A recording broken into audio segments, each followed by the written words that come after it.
మేమైతే పూర్తి విశ్వాసంతో మా పార్టీ వస్తుందని 9వ తేదీ నాడు గౌరవ ముఖ్యమంత్రిగా మళ్ళీ జగన్మోహన్ రెడ్డి గారు విశాఖపట్నంలో ప్రమాణ స్వీకారం చేస్తారు. సమయం తేదీని కూడా నిర్ణయించాం.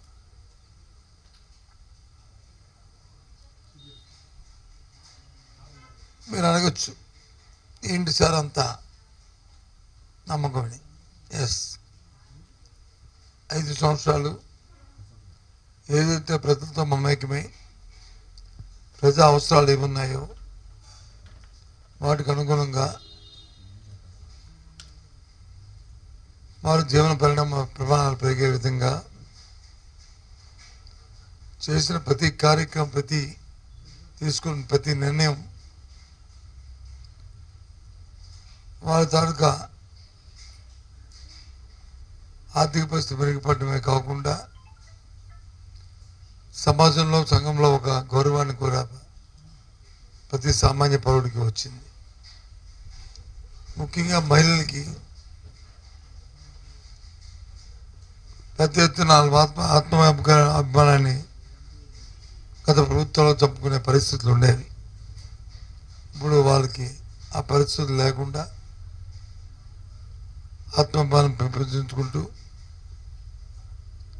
వారి పిల్లల్ని చక్కగా చదివించుకునే పరిస్థితులతో పాటు వారి విధానంలో కూడా మార్పులు వచ్చాయి. ఇది మాటల్లో కాదు, ఏ సూచిక తీసుకున్నా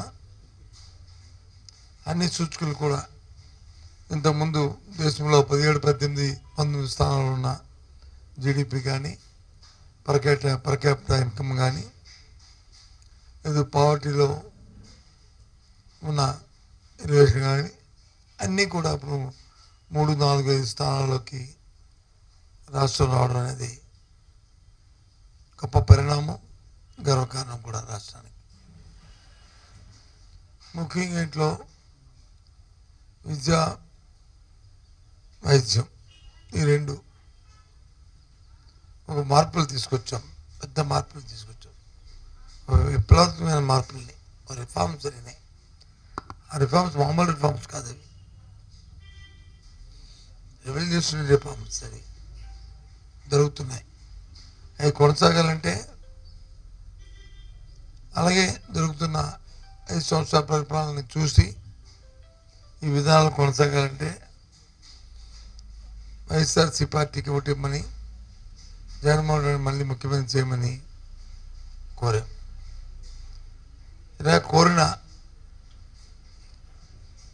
ప్రస్తుతం ఉన్న ప్రజాస్వామ్యంలో, రాజకీయాల్లో స్వాతంత్రం వచ్చిన తర్వాత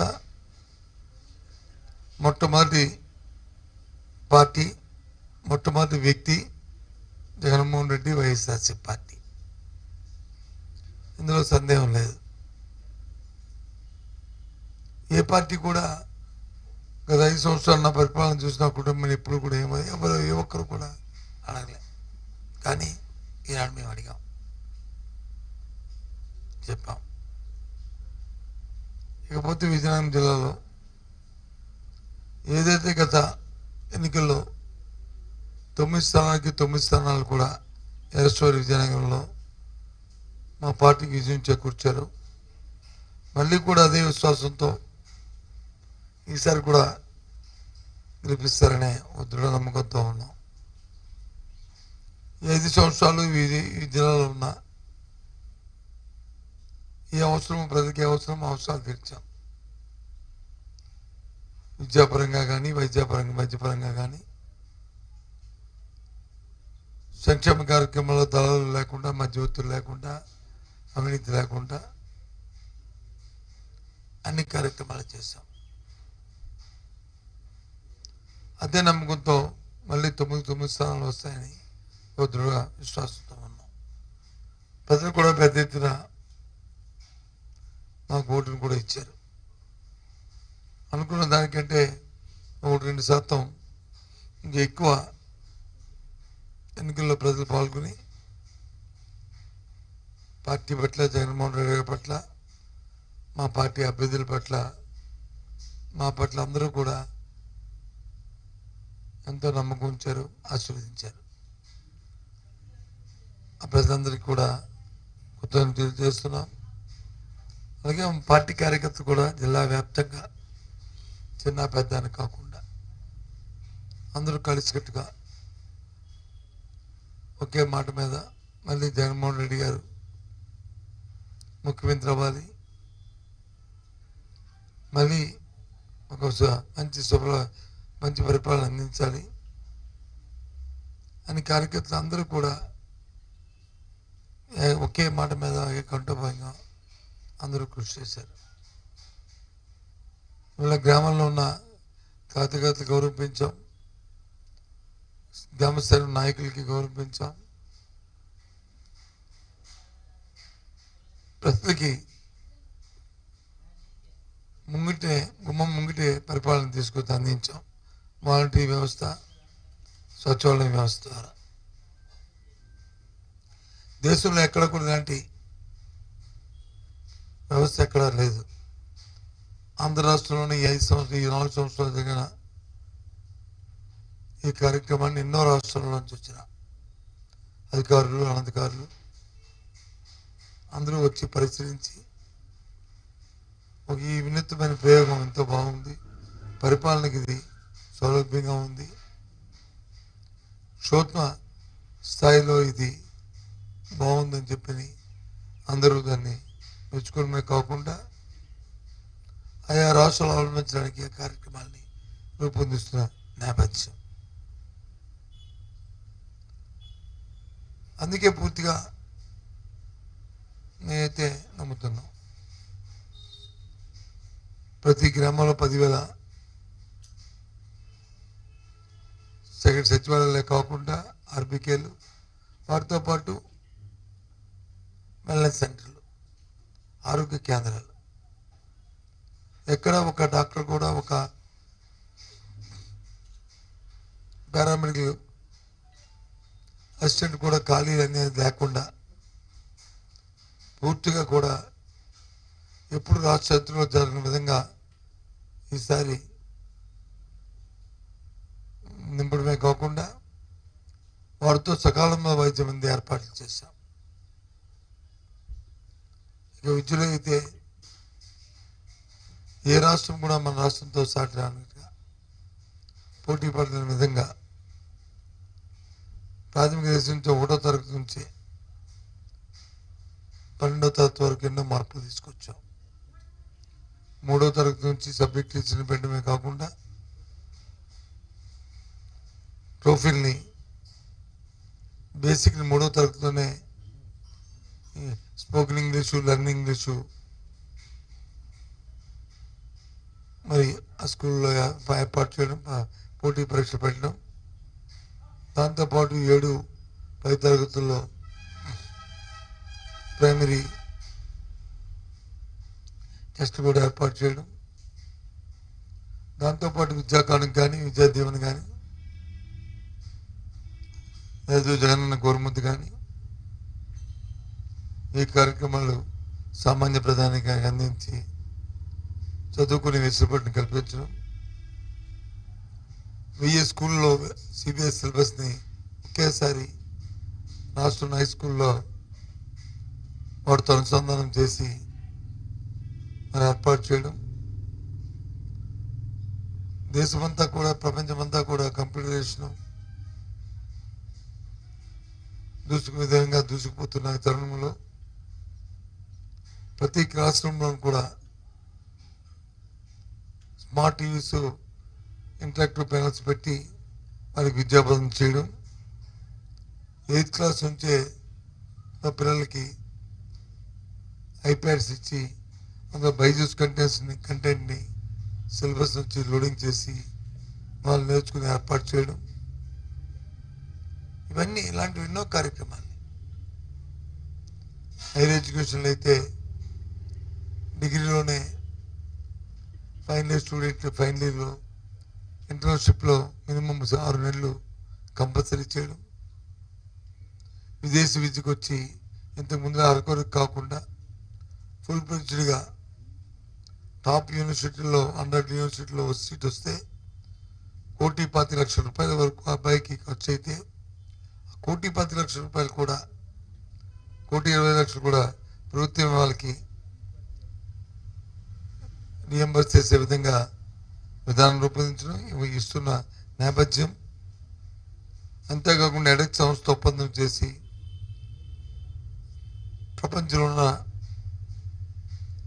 టాప్ 100 యూనివర్సిటీస్లో ఎవరైనా ఆన్లైన్ ఎగ్జామ్ కానీ గ్రాడ్యుయేషన్ కానీ పోర్చుగేషన్ అయిన తర్వాత ఆయా యూనివర్సిటీలో హార్వర్డ్ కానీ కేంబ్రిడ్జ్ కానీ లండన్ స్కూల్ ఆఫ్ ఎకనామిక్స్ కానీ ఇలాంటి పెద్ద యూనివర్సిటీలో ఎక్కడైనా ఆన్లైన్ కోర్స్ చేస్తారంటే రిజిస్ట్రేషన్ చేసుకుంటే ప్రభుత్వం వాళ్ళ తరఫున ఫీజును కూడా కట్టి 1 పైసా ఖర్చు లేకుండా వాళ్ళకి కోర్స్ కంప్లీట్ చేసి జాయింట్ సర్టిఫికేషన్ ఇవ్వడం, ఇలాంటివి ఎన్నో విధానాలని స్కూల్ ఎడ్యుకేషన్ హైయర్ ఎడ్యుకేషన్ తీసుకొచ్చి ఈరోజు 10th క్లాస్ ఇంటర్మీడియట్ ఎగ్జామ్స్లో పబ్లిక్ ఎగ్జామ్ జరిగినప్పుడు ప్రైవేట్ స్కూల్స్ కంటే గవర్నమెంట్ స్కూల్లోనే ఎక్కువ శాతం పాస్ అయ్యేటట్లు, అలాగే ప్రథమ మార్కులు కూడా వచ్చే విధంగా మరి టీచర్లకి తరఫీ ఇచ్చి వారి బోధన చేయడం, వారి కృషితో ఈ కార్యక్రమం జరగడం అనేది చాలా ఆనందదాయకం. ఇవన్నీ చూసిన తర్వాతే ఇవన్నీ కొనసాగాలంటే మళ్ళీ జగన్మోహన్ ప్రభుత్వం రావాలని ప్రజలను అర్థించాం, ప్రజలకి విషయాన్ని తెలియజేశాం. వారు పూర్తిగా మాపై విశ్వాసం ఉంచారు, పూర్తిగా దీన్ని నమ్మారని ఆశిస్తున్నాం. 4వ తారీఖున లెక్కల్లో ఆ ఫలితాలు వస్తాయి.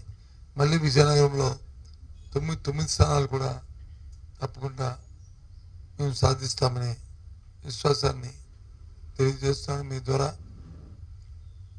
పాల్గొన్న మా కార్యకర్తలకి, మా పార్టీ పెద్దలకి అందరికీ కూడా మీ ద్వారా నేను వాళ్ళందరికీ అభినందనల్ని, కృతజ్ఞతల్ని తెలియజేస్తున్నాను. ఓకే.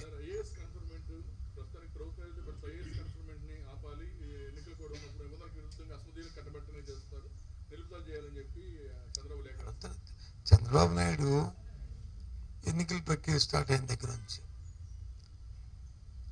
దేనికి లేఖ రాలేదు చెప్పండి? పెన్షన్ 3వ తారీఖున పెన్షన్ ఇస్తే వృద్ధులకి, వికలాంగులకి, వితంతువులకి, నేత కార్మికులకి, గీత కార్మికులకి ఇస్తే దాన్ని ఇవ్వద్దని లేఖ రాశాడు. సుమారు 30 మంది ప్రాణాలను పట్టం పెట్టుకున్నాడు. ఆ తర్వాత ఆసరా వచ్చి 72% ఇచ్చిన తర్వాత ఇంక 38%, ఇంక 28% మిగిలిపోతే అవి చెల్లిస్తుంటే అవి ఇవ్వడానికి వీల్లేదని చెప్పి లేఖ రాశాడు. ఆ 10 రోజులు ఆపారు, ఎన్నికల్లో విమలీకరణ చేశాడు. వాటిని ఇప్పుడు ఇచ్చే పరిస్థితిని తీసుకొచ్చాడు. దాంతోపాటు ఏదైతే చేయూత కార్యక్రమం ఉందో, చేయూత కార్యక్రమంకి ఇస్తామంటే అది ఇవ్వడానికి వీల్లేదు. అమ్మ అందరూ జగన్మోహన్ రెడ్డి కోటు వేసేస్తారని దాని మీద వాళ్ళు పిటిషన్ పెట్టారు, దాన్ని ఆపారు. అది నిన్న మొన్న అది రిలీజ్ చేశాం. అది అగ్రికల్చర్ ఇన్పుట్ సబ్సిడీ కరువు కాటకు వస్తే ఇచ్చిన సబ్సిడీకి మరి వాళ్ళు వచ్చి దాన్ని ఇవ్వడానికి వీల్లేదని ఆటంకం పెట్టారు. దాన్ని వచ్చి ఇప్పుడు ఎన్నికలైన తర్వాత నిన్న మొన్న దాన్ని కూడా రిలీజ్ చేస్తాం. విద్యా దీవెనికి ఇస్తామంటే దానికి ఇవ్వడానికి వీల్లేదని అడ్డుపెట్టారు. దాన్ని వచ్చి కూడా ఎన్నికలు ప్రాపి నిన్న మొన్న దాన్ని కూడా ఇస్తున్నాం. ఇంక ఈబీసీ నేస్తం కూడా ఉంది, అది కూడా రేపు అది కూడా రిలీజ్ చేస్తాం. చంద్రబాబు నైజమే అంతే, పేదవాడికి కానీ సంక్షేమం కానీ రాష్ట్రంలో జరగకూడదు. ఎందుకంటే ఆయన పుస్తకం రాసే మనసున్న మాటని వ్యవసాయంతో ఉద్దండగా పేదవాళ్ళందరినీ దేశం నుంచి తొలియాలి, ఇలాంటివన్నీ అని చెప్పారు. వచ్చిందా చెప్పారు. ఆ నేపథ్యంలోనే ఈ కార్యక్రమం కూడా, ఎందుకంటే అతను పేదవాడు కానీ మధ్యతరగతి వాడు కానీ ఎవరు కూడా సుఖంగా ఉండరు. ఆయనకి అందరికీ ధనవంతులు, బలవంతులు, బాగా బలిసున్న వాళ్ళు, అవినీతికి అందలేకున్న వాళ్ళే ఆయనకు కావాలి. కాబట్టి ఈ కార్యక్రమం ఆయన ఇప్పుడు చూడండి, ఈ కార్యక్రమం. సో అందుకే ఇవన్నీ కూడా దొరుకుతున్న నేపథ్యం.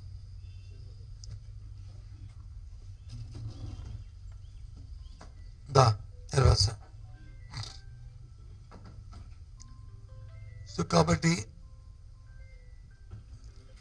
ఇవాళ ఏదో ఐఏఎస్ రాశారంటే అదేమి పెద్ద ఇది కాదు.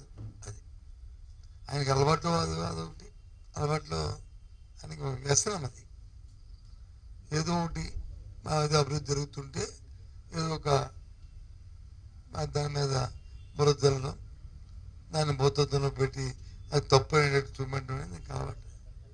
ఆ నేపథ్యం ఇది కూడా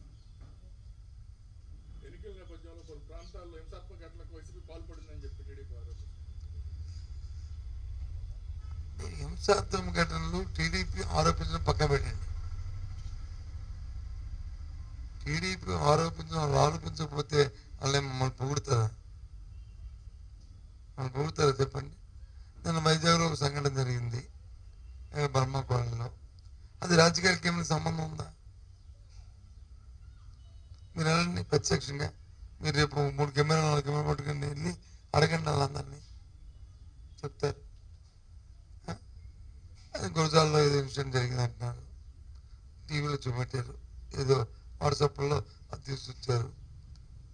9 ప్రాంతాల్లో ఈవీఎంలు వచ్చి ఆ ప్రాంతాలు, మరి మిగతా 8 ప్రాంతాలు ఎవరు చేసినవి? అసలు అక్కడ ఆ సంఘటన జరిగిన పూర్వపరాలు ఏంటి? మరి దాని మీద ఎందుకు మరి టీడీపీ మాట్లాడట్లేదు?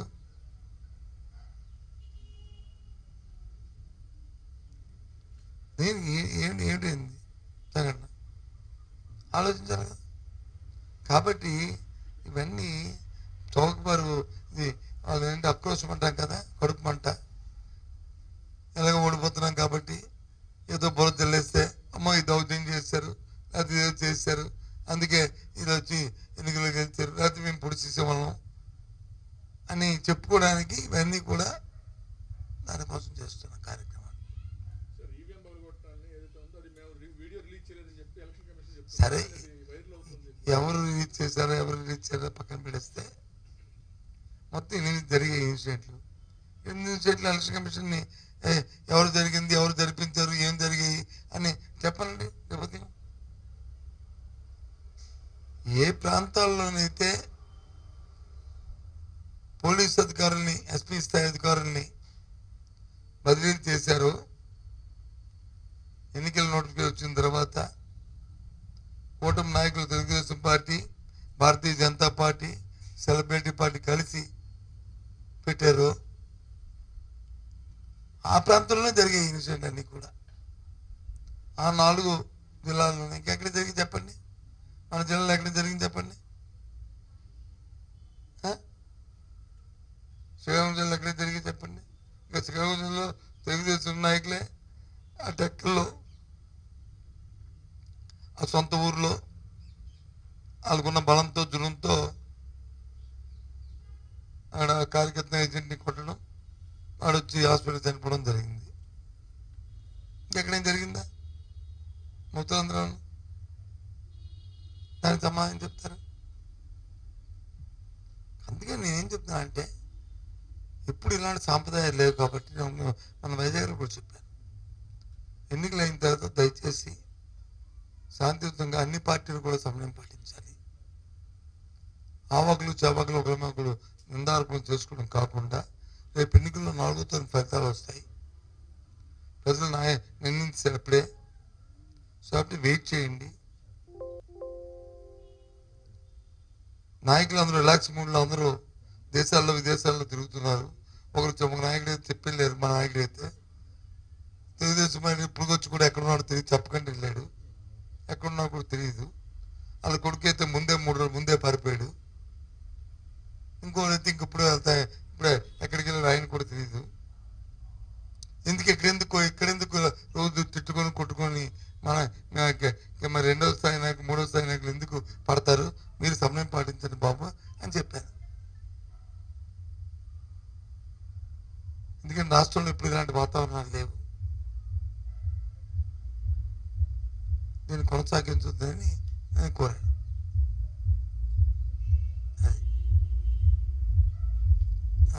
ఇంకా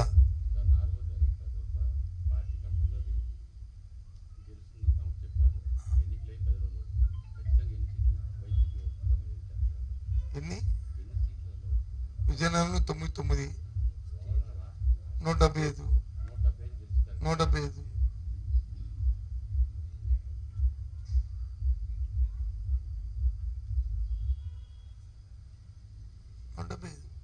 నో ఇష్యూ. కాన్ఫిడెంట్. ఎప్పుడు కూడా ఓటేసే మనిషి వ్యక్తిని రాజకీయ పార్టీ కోరుతుంది, వ్యక్తి ఆలోచిస్తాడు. నేను ఈ పార్టీకి వ్యక్తికి ఎందుకు ఓటేయాలి, ఈ పార్టీకి వ్యక్తి ఎందుకు ఓటేయకూడదు వేయకూడదు. మా దగ్గర 99% ఎందుకు ఓటేయాలా అని చెప్పడానికి 100 కారణాలతో పాటు ఇందాక చెప్పినట్టు భారతదేశం ఏ నాయకుడు చెప్పలేదు. స్వాతంత్రం వచ్చిన తర్వాత ఏ రాజకీయ పార్టీ కూడా చెప్పలేదు. గత 5 సంవత్సరాల్లో మా పరిపాలన చూసి ఓటేయండి నేను. మొట్టమొదటిసారిగా కొత్త వ్యవహార శైలి, కొత్త ట్రెండ్ తీసుకొచ్చారు జగన్మోహన్ రెడ్డి గారు. 5 సంవత్సరాలు నా పరిపాలన బాగుందనుకుంటే, మీకు మంచి జరిగిందనుకుంటే, మీ జీవన విధానంలో మార్పు వచ్చిందనుకుంటే, మీ ఆత్మగౌరవం పెరిగింది అనుకుంటే, మీ గౌరవం పెరిగిందనుకుంటే నన్ను ఆశీర్వదించండి. రైతుకి మేలు జరిగిందనుకుంటే నన్ను ఆశీర్వదించండి. ఏ నాయకుడు ఆగలేదు కదా. జగన్మోహన్ రెడ్డి స్వాతంత్రం వచ్చిన తర్వాత ఆంధ్ర రాష్ట్రం ఏర్పాటైన తర్వాత ఎన్నికలు జరిగినప్పుడు కూడా మొట్టమొదటిసారి వైసీపీ పార్టీ అడిగింది ఈ విధానాన్ని. జగన్మోహన్ రెడ్డి అనే వ్యక్తి ముఖ్యమంత్రి, 5 సంవత్సరాలు ముఖ్యమంత్రి, ఆయన అడిగాడు. చంద్రబాబు నాయుడు అడిగాడా? నా పరిపాలన చూసి నా 14 సంవత్సరాల పరిపాలన ఒకటి అడిగాడు. చెప్పండి.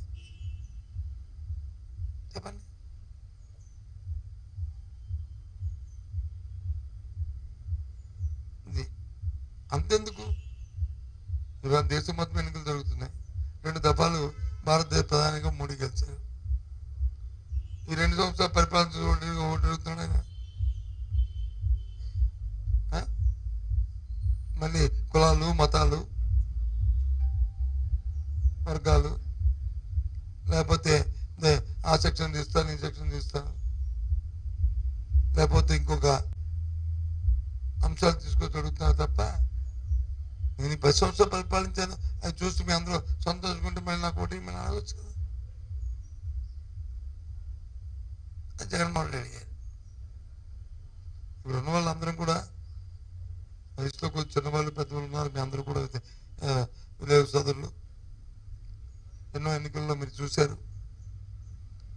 ఎన్నికల్లో చూడడం కాకుండా మీ వృత్తిలో మీరు వచ్చి ఎంతమంది రాజకీయాలు చదువుకొని చూసి తెలుసుకొని ఉంటారు చెప్పండి. ఎవరైనా సరే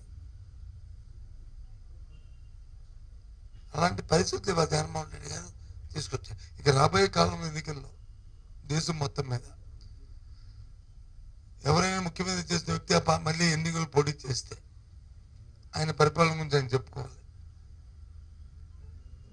ఒకవేళ అంతకుముందు ముఖ్యమంత్రిగా చేసిన వ్యక్తులు మళ్ళీ పోటీ చేస్తే ఆ పార్టీ కానీ ఆ నాయకులు కానీ వాళ్ళ పరిపాలన విధానాన్ని చెప్పుకోవాలి. లేదంటే గత పరిపాలనలో నేను తప్పు చేశాను, నా వల్ల నష్టం జరిగింది, నేను మారాను అని చెప్పుకొని మళ్ళీ ఓటు అడగాలి. మీ అందరికీ జ్ఞాపకం ఉంటుంది. చంద్రబాబు నాయుడు ఒకసారి నేను గత పరిపాలన 5 సంవత్సరాల్లో నేను కొన్ని పొరపాట్లు చేశాను, నేను ఇప్పుడు మారిపోయాను, నన్ను నమ్మండి, నా కోటి ఇవ్వండి అడిగి జ్ఞాపకం ఉందా మీకు? ప్రజలు పనులు నిజమే కాదు మారిన మనిషి అనుకున్నారు, కానీ మళ్ళీ మోసం చేశాడు. రుణమాఫీ చేస్తారని మహిళలు మోసం చేశాడు,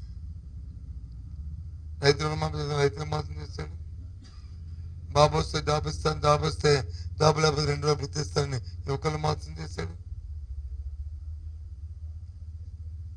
రాష్ట్రం ఆర్థిక పరిస్థితి అన్న చిన్నాభిన్నం చేశాడు. ఏ కార్యక్రమం చేయలేదు, దాంతో అయిపోయింది, గెలుపుడిపోయింది. ఇవాళ జగన్మోహన్ వాళ్ళకి కాదు, చెప్పిందే చేస్తాడు, చేసింది చెప్తాడు. అది ఆయన తాలూకా విధానం, ఆయన తాలూకా కార్యక్రమం, మా పార్టీ విధానం, మా పార్టీ కార్యక్రమం. సో అది కొత్త ట్రెండ్ తీసుకొచ్చాడు. అందుకు ఇవాళ చెప్తున్నాను, మళ్ళీ ఈ జిల్లాలో 9 స్థానాలు గెలుస్తాం.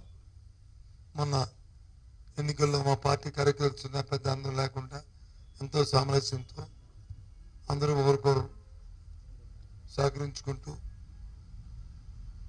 ఎన్నికల్లో పాల్గొన్న మా పార్టీ కార్యకర్తలు అందరికీ మనస్ఫూర్తిగా వ్యక్తిగతంగా మా తరఫున, మా పార్టీ తరఫున వాళ్ళందరికీ అభినందనలు కృతజ్ఞతలు తెలియజేస్తూ, ప్రజలు ఇంత పెద్ద ఎత్తున మా మీద నుంచి విశ్వాసం నుంచి ఓటింగ్లో పాల్గొన్న ప్రజలందరికీ పూర్తి విశ్వాసం మాకైతే ఉంది. లెక్కటం ఓన్లీ ఆనవాయితీ, లెక్క పెట్టిన వాళ్ళకి వాళ్ళందరికీ కూడా కృతజ్ఞతలు.